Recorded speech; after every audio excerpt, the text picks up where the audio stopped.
Did you know that March is the celebration of the International Women's Month? And in line with that, we are celebrating it with a bang. Welcome to Girl Talk, Women in the AEC Industry. This is a show about women empowerment and appreciation in the architecture, engineering, and construction industry. In tonight's episode, guys, we will be talking about unleashing the inner queen in you together with our bigatin talaga and beautiful Queengineers. But we will dive into that in just a few minutes. Bago muna yan, guys, mag-attendance muna tayo. Feel free to tag your female Queengineers out there who needs to watch our episode for today.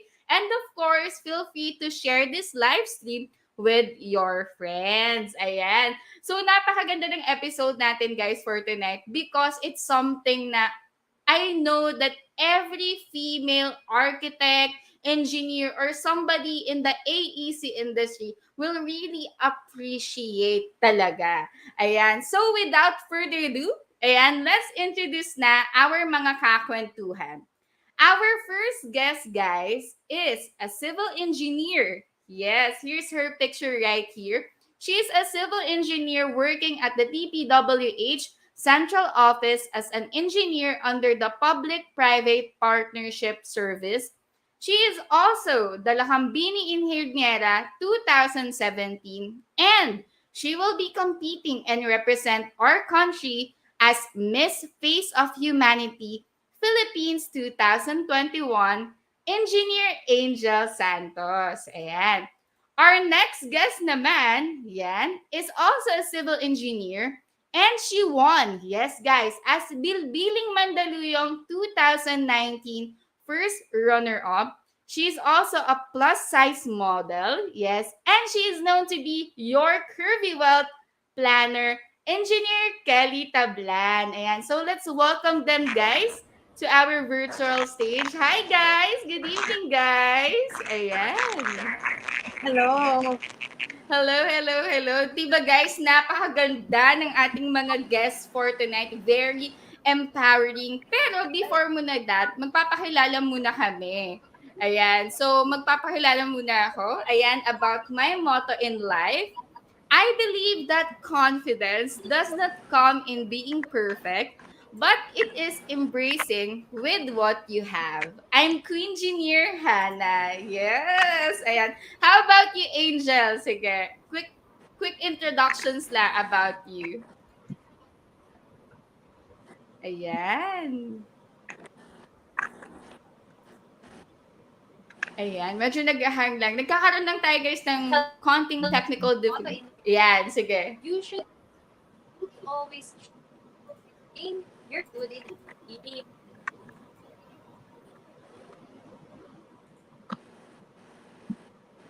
Alright. Wait lang, Miss Angel, Queengineer. Medyo nawawala lang yung connection natin. Ayan. Sige, ano muna tayo. Reset lang tayo. Ayan. Sige, Kelly, you go ahead first muna. Very quick introduction lang about you. Go ahead. It's not about what size you wear, it's about how you wear your size. I'm Queen Engineer Kelly. Wow, naman, di ba? So, thank you guys. Ayan, I think medyo may konting difficulty lang with Miss Angel. Pero, yeah, please bear with us muna. Ayan, so, let's start with our first question na. Ayan, so what made you interested to join in the AEC industry? Kasi alam natin, it's a male-dominated field, right? And why did you take civil engineering in the first place? So, we'll start with Kelly. Go ahead, Kelly. At first, I took up engineering because maraming boys. Joke lang yun. Yun talaga. But, but I like designing and creating something. So, it's actually my late uncle who encouraged me to take civil engineering kasi sabi niya one of the in-demand courses then during that time.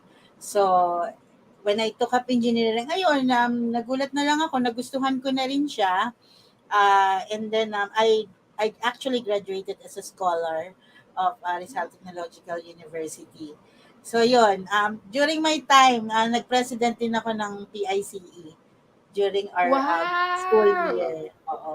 So, same pala. Actually, Kelly and RT. I are in the same school. Magka-alma mater kami, which is RTU din. Ayan. So, I think talagang alam naman natin na maraming boys when it comes to engineering. Pero yun nga, it's nice to hear yung story mo din on why you took engineering. Kasi kumbaga, it's something na you know someone, di ba? Like yung uncle mo nga, as like you've mentioned, and he inspires you to be an engineer as well. Ayan. So while we're waiting to Queengineer Angel, yung story ko naman guys is wala akong choice. Walang choice. Pero kasi, since we happen to have a small construction firm, I think growing up into knowing, di ba, the construction field, tapos parang namulat ka na ng pagkabata. Kahit hindi ako magaling sa math or sa pag-drawing, I took it. Pero look where we are right now, di ba? We're already successful engineers. Ayan. So, sige, habang hinihintay din natin si Queen Angel, ayan, kasi na-mention ko kanina, 'di ba, that you won as Bilbiling Mandaluyong. So it's for context guys, that is a competition wherein a beauty pageant, 'di ba? Beauty pageant contest wherein they promote body positivity. So mga plus size women yung mga sumasali dito. So what made you decide, Queen Kelly, to become a Queengineer, 'di ba? And ano yung mga memorable experiences mo in joining that pageant? Actually naman, dati ko pa rin gusto kasi marami na ring mga batch no'n. Although meron din talaga silang required weight. So hindi ka dapat bumaba sa Oh. 100 kilograms. So talagang medyo nasa boundary kasi ako during that time. So kung ibang mga sumasali sa pageant, kailangan mag-diet, mag-exercise before the audition. Ako, talagang yung coach ko, kumain ka ng kumain ha. Talagang for Wow! that week, kain. Ang sarap, di ba? Kain ako ng kain that week. And Yun then, yung ayun ano mo, nga, yung preparation mo, 'di ba? oo, ang sarap, di ba? And then during the audition, talagang yung sinuot ko, kumbaga more on raffles, kasi kailangan magmukha kang malaki. Kasi ang nangyayari kasi is papahilera kayo. So, kahit Mm. yung weight mo is pasado, titingnan pa rin kung sino yung mga maliliit, talagang liligwakin ka. So, ganun yung bilbilin. Although, ang purpose naman talaga nun, bukod sa, of course, entertainment, kasi kakaiba siyang Yeah. pageant, is talagang ma-promote din yung body positivity, tsaka health awareness na rin para sa mga Yes. kumbaga maiwasan yung obesity. Kumbaga hindi lang dahil matataba ka, dapat maging healthy ka rin. Ayun. And yung Oh. experience ko doon during na contest naman, mga kalaban ko talaga, mga bata rin talaga, tsaka talagang magaganda, mga flawless. Kaya sabi ko, naku, ano kayang panlaban ko dito? So sabi ko, sige, gagaling ako na lang sa question and answer. So, I really did my homework. Talagang nag-practice ako, whatever, kung ano ba yung mga pwedeng itanong, ganyan-ganyan. Alam mo naman yung mga ganyan ng mga beauty pageant. So, yun, luckily, nakapasok naman sa 10, sa 5, hanggang sa yung crowning na. So, Yes. it was an experience talaga. And it also opened a lot of opportunities for me. Kasi nga yun, nagkaroon din kami ng mga guesting, ganyan. Umagang kay ganda, yung mga ganyan. Tapos yung friendship na nabuo kasama ng Yes. mga candidates, talagang iba rin talaga yung samahan. Kasi usually, plus size women, hindi siya yung typically that we see on pageant runway talaga, di ba, na Yes, joining pageants. Pero kumbaga, you're breaking the stigma na whatever size you are, you're still beautiful. Di ba? Ayan. agree. Di ba? Ayan. So, let's hear from another queen herself. Hi, Angel! Hello, I'm back. I'm so sorry. No worries. Ayan. So, actually, nagkukwentuhan na kami ni Kelly about why she took engineering. What's your story naman behind this? Ayan. Ayan. So, firstly, ang una talagang option ko when I was entering college, before I entered college, is ECE. Pero, Mm. syempre, knowing na bata tayo, and I heard Yeah. na pag sinabing civil engineer, ay, civil engineer sikat. civil engineer ang Yes. pinaka parang common and alam ng lahat na Yes. pag engineer ka, yayaman ka. So that was my first thinking at the start. But then going through the process of being an engineer, I then realized the importance of this kind of career, this kind of career in the industry.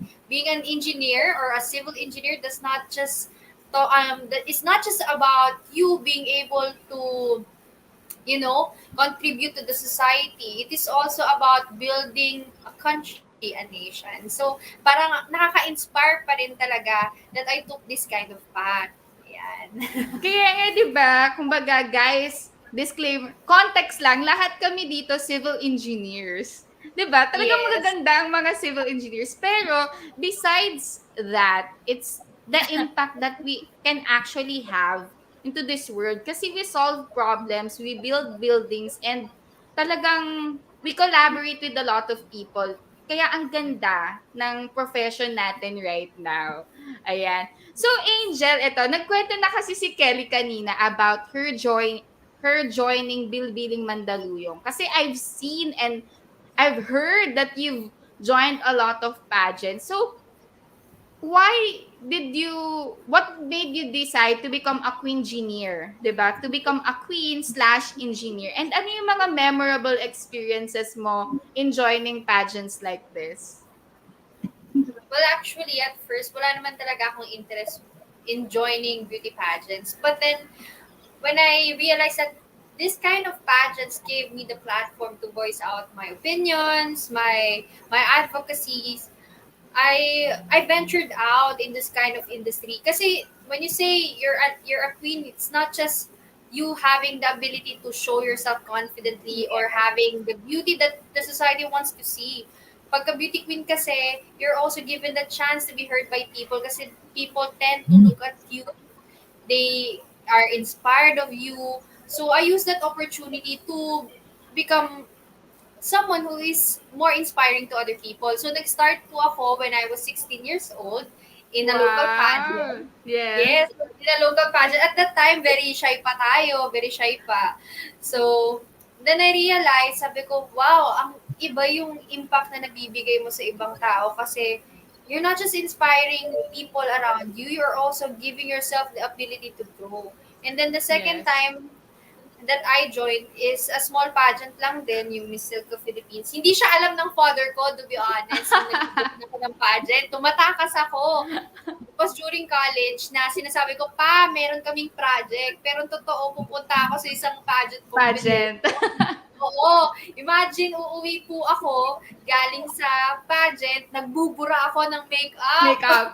Para di Oo, kasi mahuli. hindi niya alam. Then one time, nagkaroon ako ng pageant sa isang maliit na mall sa Silang. Ano ba tong mall na to? Um, I forgot the name of the mall, pero may pageant doon na sinalihan ako. And then one time, dumaan yung tatay ko sa Silang Cavite. Sabi niya, anak, ikaw ba yung nasa tarpaulin? Ay, opo pa. Ba't di ko alam yan? Kasi hindi po ako nagpapaalam. Pero when I graduated college naman, he became more supportive Supportive, sa pageant, yes. sa pageant industry life ko. Kasi you have seen the potential it has given me, mas naging confident ako, mas nakita niya na Yes. I am more happier. Kasi, when you get yourself stuck in one thing, in doing one thing, medyo stagnant yung buhay mo. You tend to be Mm. bored, you tend to be sad, kasi you don't do anything else aside from what you are doing right now. So, giving myself a chance to explore other things, doon ko na discover ko ano pa yung mga strengths and weaknesses ko. And now, after joining several pageants like Miss World, naging candidate ako ng Miss World Yes, di 2018, ba? and Oh. yes, and then naging Miss Philippines Earth runner-up ako ng 2020. I'm happy to say that as of today, I will be able to represent the Philippines in Miss Face of Humanity in Toronto, Yes. Canada this April. Ayan, of course, let's show our support, guys, to our Queen Genie right here, Miss Angel Santos, in her upcoming, kasi di ba that will be happening on, kailan siya ulit? On March? April 2, April, yeah. 2022. Pero I'll be there in March na kasi start na ng pageant namin by March 26. O, di ba? So, as you can see, guys, kasi I also have my story in joining pageants. Pero though it started from school naman, parang joining a pageant, as you can see from our queens right here, iba talaga yung nagagawa niya eh. It builds your confidence. Kumbaga, um, hindi naman siya not just beauty eh. Just like what Angel said is that being having a platform wherein you can share your voice, yung mga platforms mo, di ba? And being able to tap and inspire other aspiring Queengineers also there, di ba parang ang gaan-gaan sa pakiramdam, di That's ba? true. Ayan. So now, let's talk about how to become a Queengineer. Diba? It doesn't necessarily mean na kailangan mag-join ka ng pageants, but being a Queengineer is kumbaga manifesting that you're already a queen in you. Diba? So let's start with having positive affirmations and self-love. Diba? Kelly, ano yung share mo dito? What are the things that you are doing right now na nagpo-promote into, 'di ba, having self-love into yourself? Go ahead. Yes, when you say queen engineer, you are the queen of your life and you are the engineer of your future. So, with the positive affirmation and self-love, kumbaga, just be thankful even of the small things every day. Just waking up in the morning, just say a little prayer, or receiving a hi or hello from your friends is already a blessing. Small Yes. blessings are a positive affirmations. And when it comes naman sa self-love, what I can say is all we are all beautiful in our ways. Kumbaga, whatever your size is, whatever your background is, or your status is, we are all beautiful as created by God.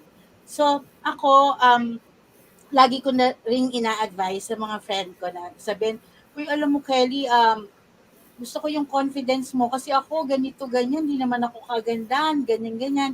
Ang sinasabi ko lang sa kanila, alam mo, kung meron kang nakikitang pangit sa sarili mo, of course, meron kang asset. So kung ano yung asset Yes. mo, yun yung i-highlight mo. Yun yung be proud of it. Yung i-show off mo sa mundo, 'di ba? For example, asset mo is for physical, maganda ang mata mo, ganyan. So, yun ang be proud of it, 'di ba? Huwag mo ikahiya. Ngayon, yung mga flaws mo naman, okay lang naman yan na yung wag mo i-highlight kasi yun yung flaws mo, di ba?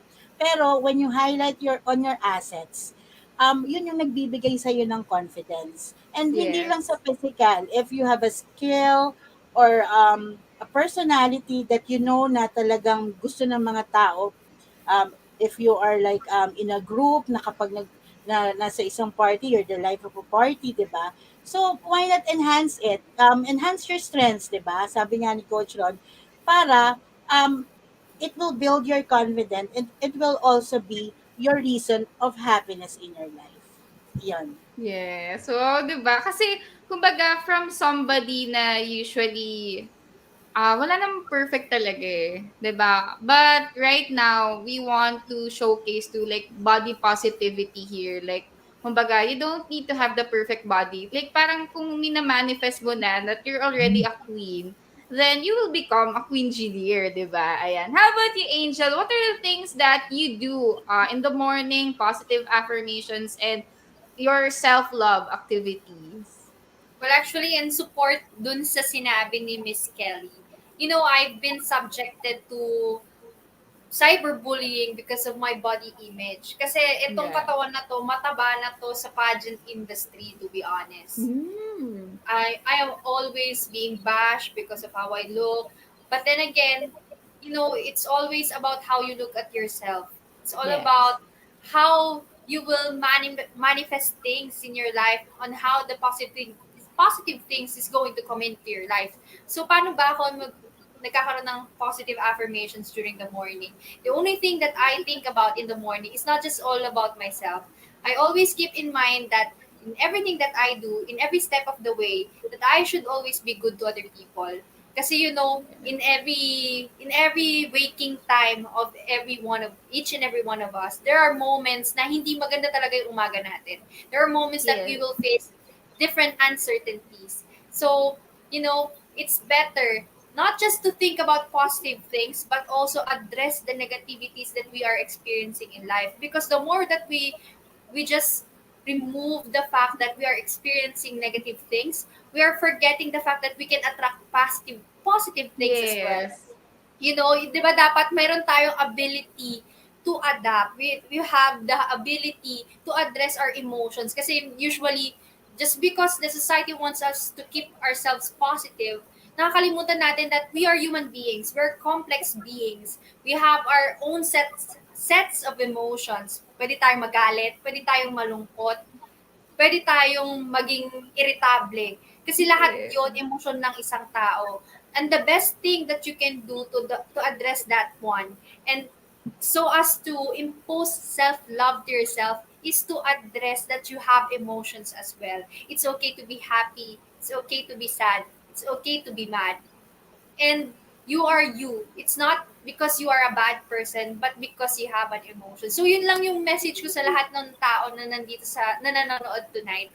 It's always about you being able to know what you are feeling. It's all about you knowing how to handle it as well. Ayun po yung message I ko. actually love what you said. Kasi 'di ba, ngayon, pang ilang year na natin into the pandemic, 'di ba? We've heard a lot of positive talk like more on but reality is ano pa rin it's not perfect. 'Di ba? Just like what you've mentioned, may mga uncertainties na dadating talaga. And it's how you handle these things that makes you who you are, 'di ba? I also like to add, 'di ba, with positive affirmations and self-love, what I usually do in the morning, kasi paggising ko sa umaga, may salamin, 'di ba? Ako na yung unang nag-a-affirm sa sarili ko na you are confident, you are beautiful, 'di ba? And it's really great to start your day on a good note. Like, you are already smiling, 'di ba? Kumbaga parang kahit anong problema man yung dadating sa buhay mo, kayang-kaya mo na siyang harapin. And that makes you a fearless and phenomenal woman right now. And talagang may mga tao na talagang may downest points tayo, di ba? We have our breakdowns, we will have our cries at the moment. Pero still, being able to stand up pa rin, talagang nakaka-inspire, 'di ba? Ayan. So, on our tip number 2, guys, for you to become a Queengineer is, of course, you need to have your own passion and mga advocacies mo. Kasi 'di ba, you want to voice out something. You want to be not just an influencer, but be able to tap points kung saan you will leave a significance. So, pakinggan naman natin yung mga passion projects and yung mga advocacies ni Queen Angel. Go ahead. Hello. So, I'm back, guys. So, knowing Yeah. your passions and advocacies. So, my passion before, hindi ko pa siya mahanap eh. Hindi ko siya mahanap. Yes. Just because I'm looking at it too much.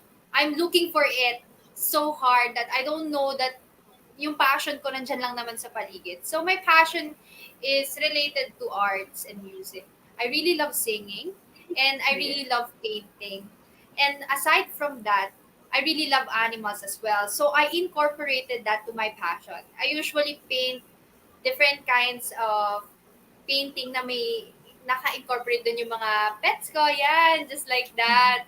Yan yung favorite kong painting Yeah. kasi freehand lang siya. Sobrang bilis ko lang siyang ginawa.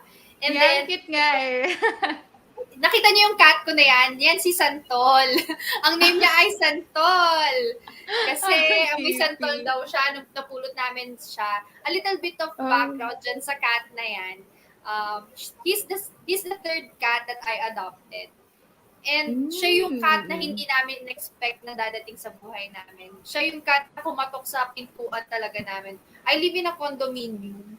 And nagulat Mm. kami paano siya nakaakyat sa floor namin kasi sobrang taas ng condo namin. So, nung dumating siya, parang sabi ko, hindi pwedeng hindi ko siya i-adapt kahit ayaw na ng father ko na magkapusa ako. I-adapt ko talaga siya. So, going back to my passion, I really love painting.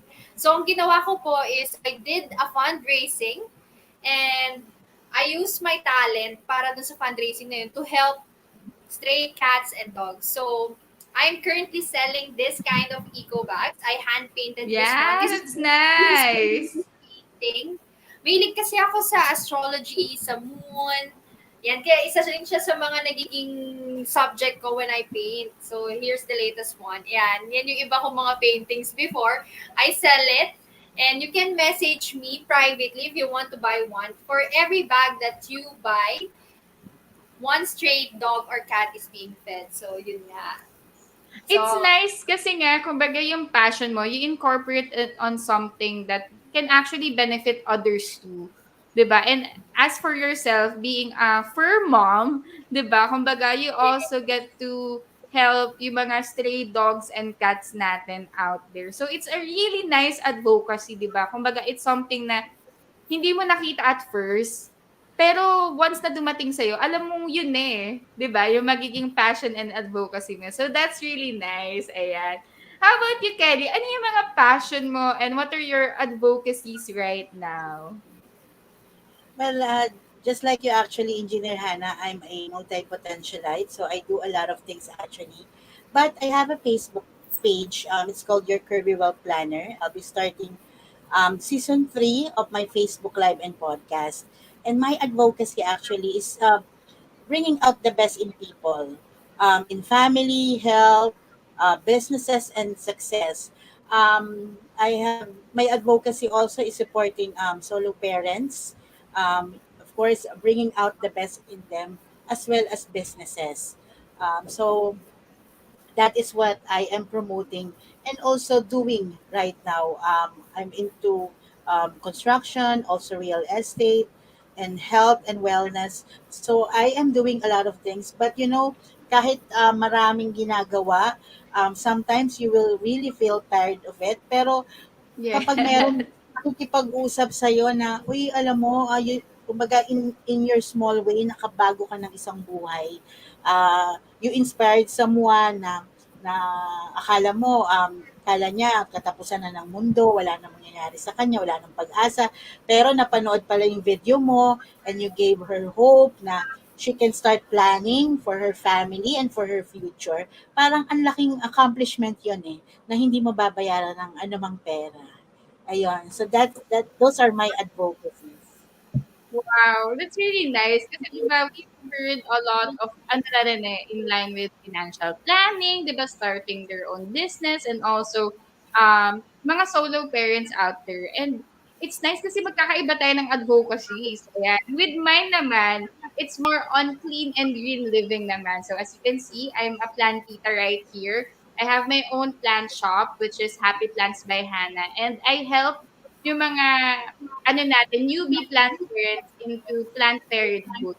So it's something that I also want to develop yung more sustainability, yung farm to your kitchen, to your plate na urban gardening. So it's something that I'm very passionate about. So kumbaga guys, whatever yung maisip nyo, na passion nyo or purpose nyo in life, it should be something that is in line with your interest din.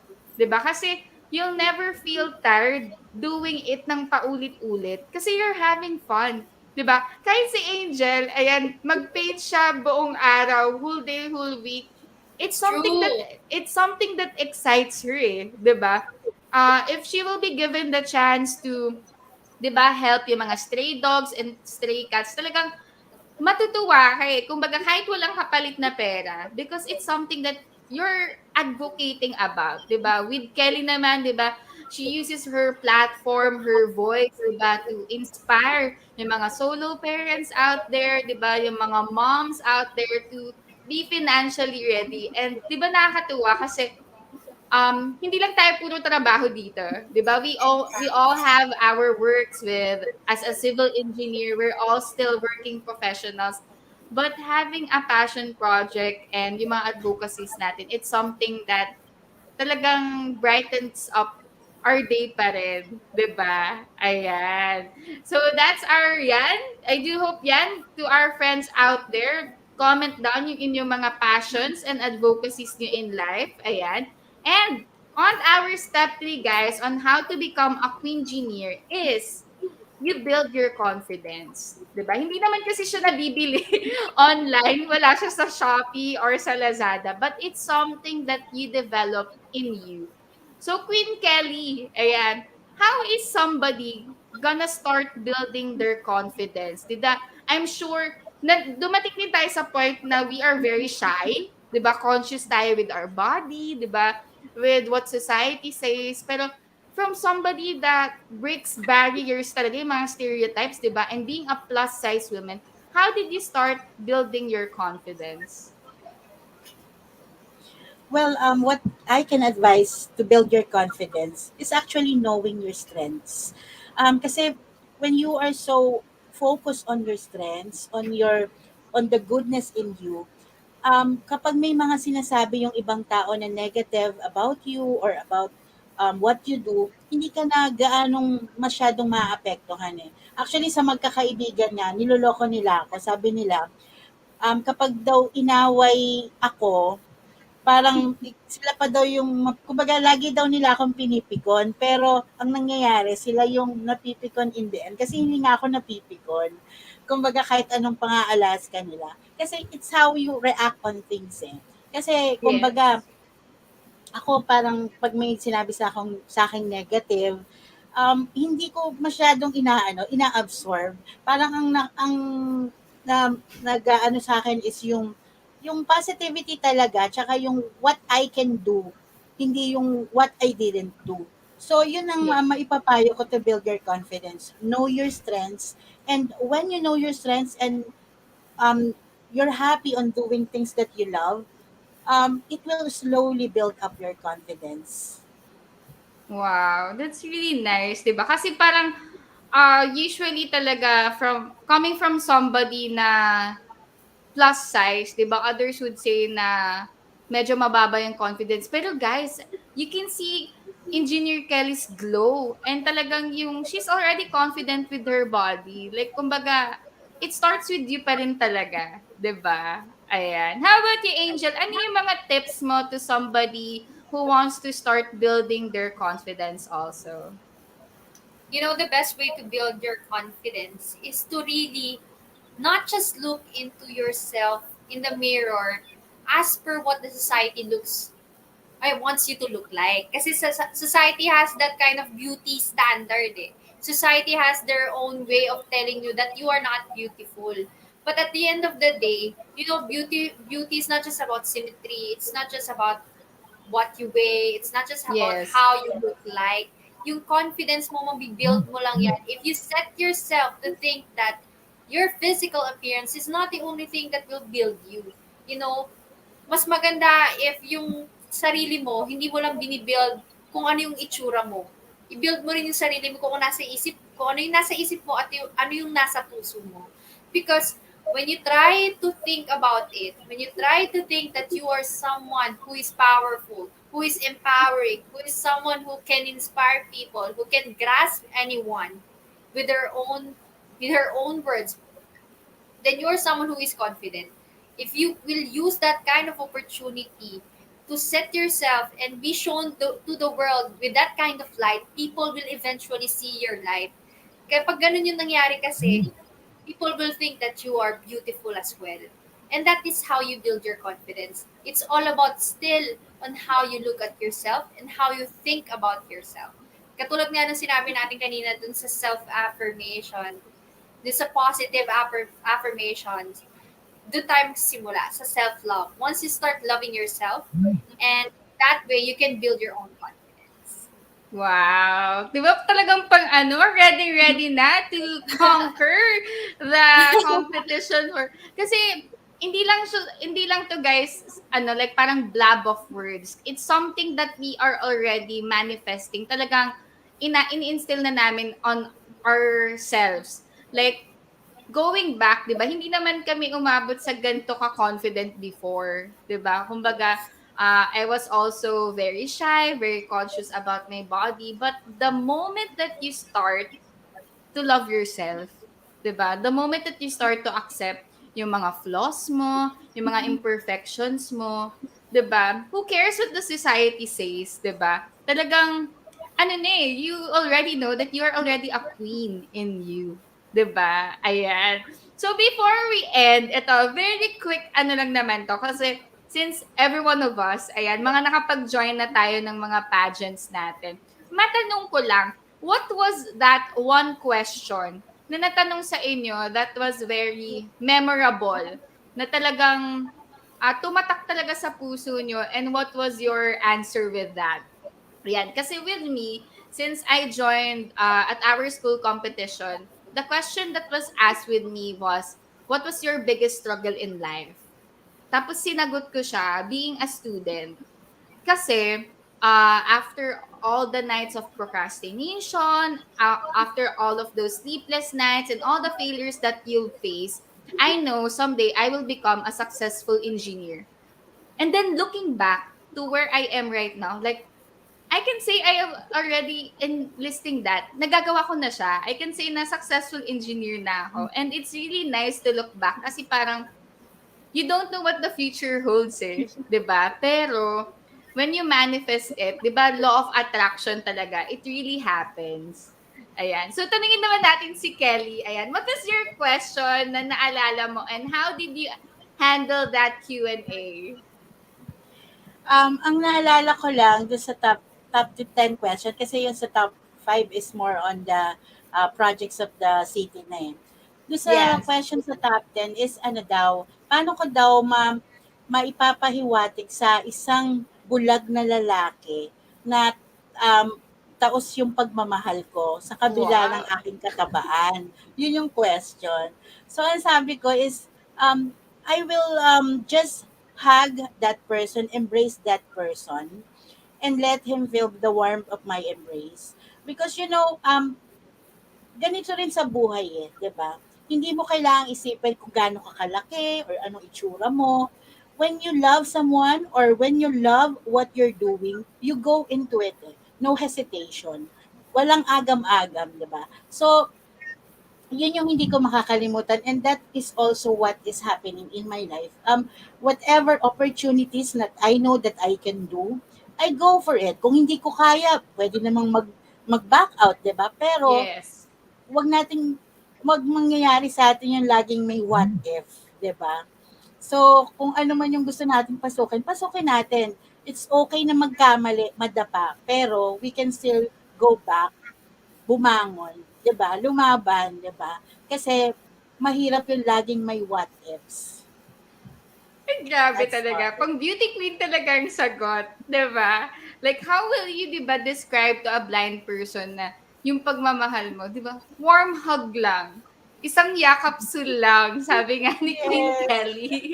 Ay, how about you, Angel? What was that one memorable question na that was asked with you, and what was your answer to it?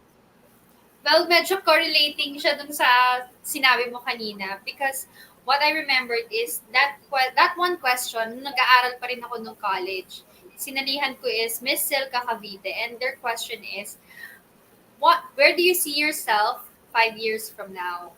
So, yung answer ko doon is, syempre, ay maging licensed civil engineer. Yes. So, yes, a successful licensed civil engineer who will help others, not just through her profession, but also to help others to whatever extent she can do.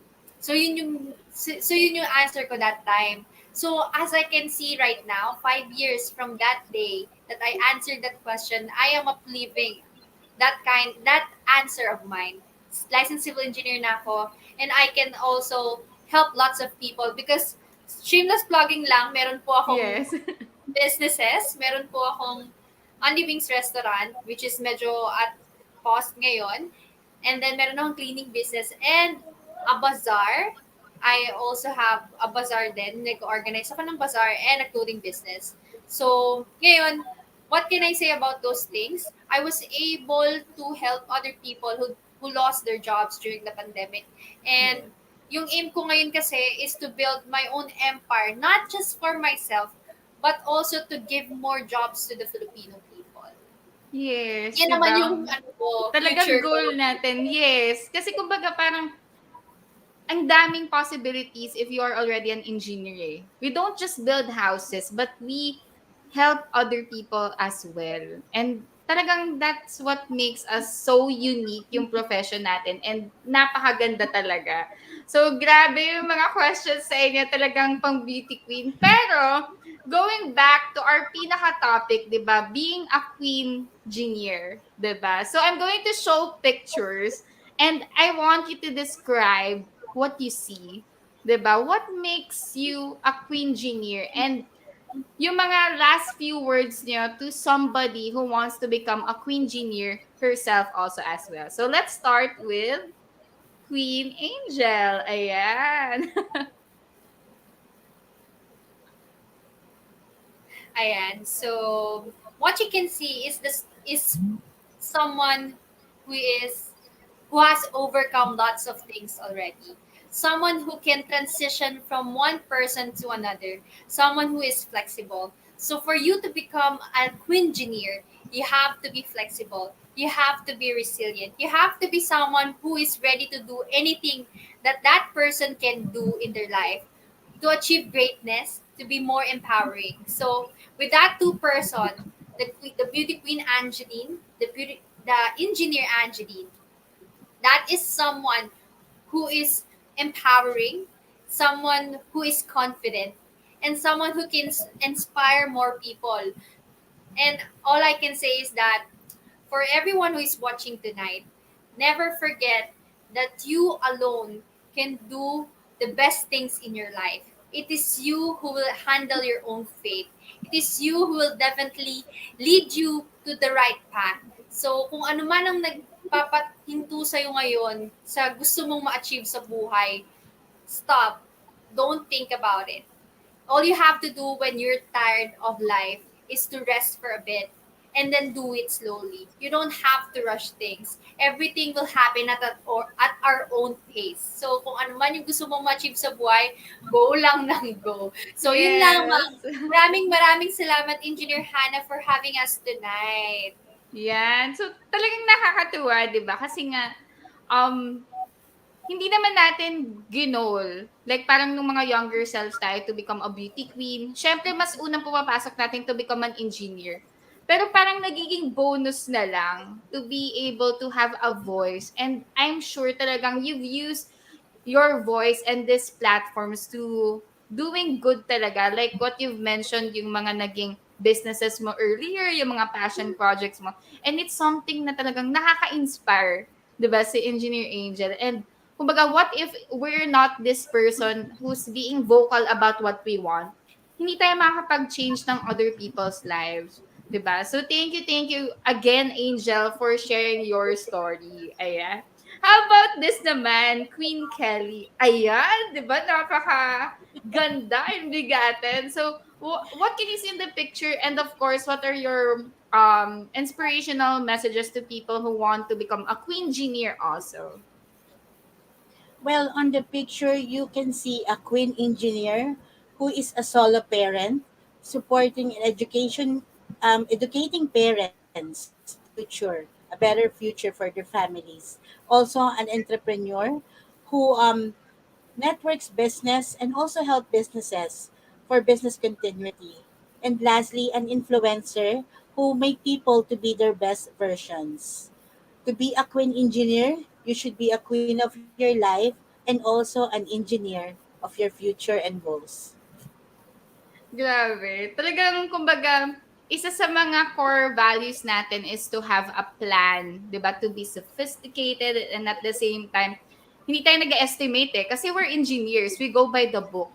But we go outside our comfort zones and our boundaries and talaga, tingnan niyo naman guys, 'di ba? A queen engineer not only wears a crown, but they also wear a hard hat. Ayan, syempre may entry din si Engineer Hannah right here, guys. Ayan.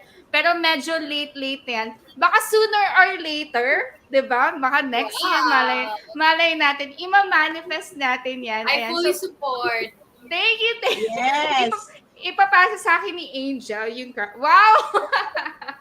Ayan. So with mine naman, all I can say that this Queen Engineer is somebody who was scared before, but she is somebody that when she puts her heart and mind into it, she becomes it. 'Di ba? Kasi talagang nung time na yan, sabi ko sa sarili ko, I want to join a pageant. I want to become a queen. Kumbaga, hindi ko palalampasin tong opportunity na to be able to do that. And I just want to say to every engineer out there that you are already a queengineer.